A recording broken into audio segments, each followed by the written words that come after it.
back here on HQ Spotlight. Pete Prisco already told us that the Bengals were the most disappointing team so far this season. It's a team that we know has playoff expectations when we're talking about a healthy Joe Burrow. But if the season ended today, the Bengals have the number 2 overall pick in the draft. Cincy is 1-4, that lone win coming against the Panthers, losing to the Chiefs, Commanders, Ravens, and New England.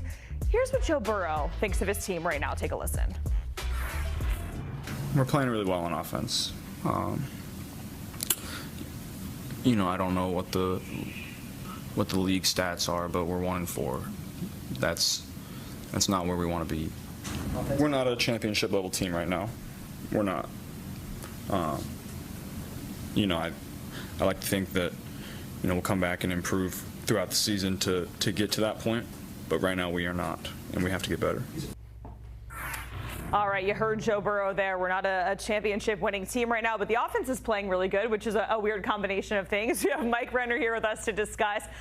Because, Mike, we say the record is the record, but it feels like Joe Burrow, Jamar Chase, T. Higgins are kind of playing out of their mind right now. You can see it all here, scoring 105 points. Joe Burrow leading the NFL with 10 passing touchdowns.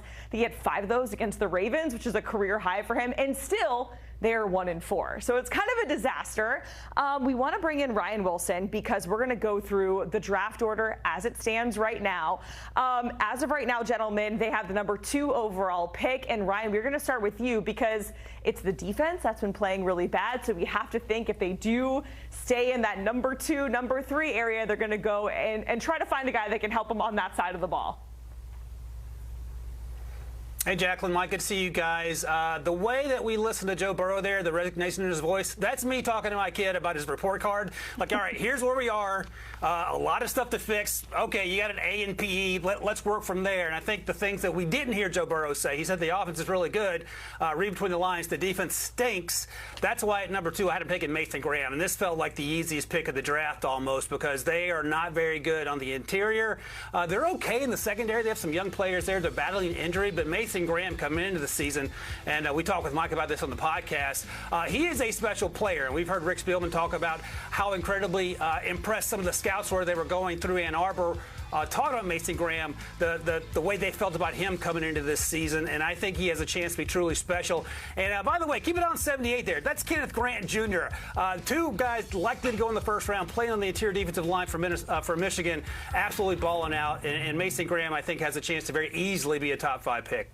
Yeah, I have to agree with you. That's the guy I would draft if I'm the Bengals in the top 5 because everyone wants that interior guy nowadays. Those are the guys you can't chip. You can't really game plan for them. If they have one-on-ones, chances are they're going to win them. And a guy like Mason Graham is so complete. He can rush the passer. He can play the run. And he's only a junior. To see a guy this young doing that, it's what the Bengals need, right? DJ Reader ain't walking through that door. The guys they've had on the interior for the past few years just aren't getting it done right now, not affecting opposing quarterbacks, and that's where they're losing games. Mason Graham, no-brainer of a pick if he's there for the Bengals. Yeah, woof. We see the Bengals in almost every statistical category there on defense towards the bottom.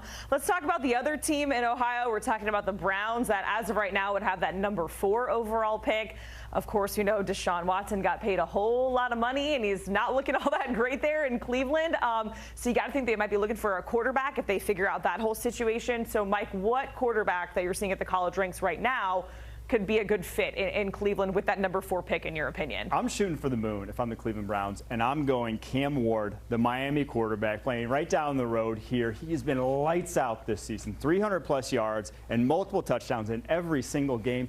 And the talent, he oozes it every single week, the comfort level he plays with. And yeah, he's rough around the edges. You see him freelancing a little bit, but he has kind of that unmistakable playmaking ability that you can't coach, and the comfort level that just comes with playing as much football as he has at the collegiate level now. 5 years as a starter, and we have a couple guys as rookies with 5 years as a starter in college playing some good ball. So I see what Cam Ward's doing, and if I'm the Cleveland Browns, I'm thinking I want that guy in my offense.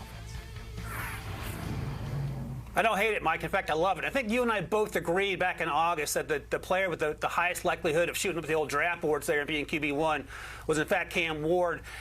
My thing gets complicated, and there's a saying, Jacqueline, if you're explaining, you're losing. But I got to explain this when it comes to the Cleveland Browns. Shedeur Sanders is currently my number 1. Cam is my number 2. I can't envision a world in the infinite number of universes that are potentially out there where Shedeur Sanders goes to Cleveland.